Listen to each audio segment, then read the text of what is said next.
నేపాల్లో భారతీయులకు అడ్వైజరీ ఆందోళన నేపథ్యంలో అలర్ట్ గా ఉండాలన్న విదేశాంగ శాఖ. తెలంగాణ గ్రూప్ 1 ఎగ్జామ్స్ పై హైకోర్టు కీలక తీర్పు రీవాల్యుయేషన్ నిర్వహించాలని ఆదేశం. కొనసాగుతున్న ఉపరాష్ట్రపతి ఎన్నిక ఓటు హక్కు వినియోగించుకుంటున్న ఎంపీలు.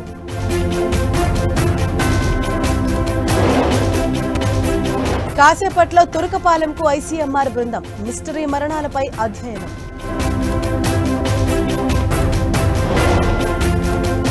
మార్క్ఫెడ్ ఆఫీసులో తుమ్మల ఆకస్మిక తనిఖీలు ఉద్యోగులు ఆలస్యంగా రావడంపై మంత్రి ఆగ్రహం.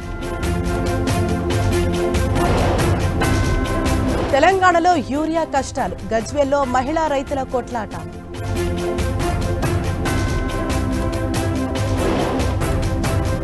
ఉత్తరాదిని వణికిస్తున్న వరదలు పంజాబ్లో 51కి చేరిన మృతుల సంఖ్య.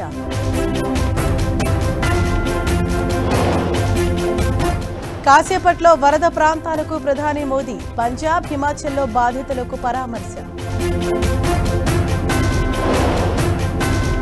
ఆల్ టైమ్ హైకు బంగారం ధరలు 1,10,000 దాటిన తులం గోల్డ్ రేట్.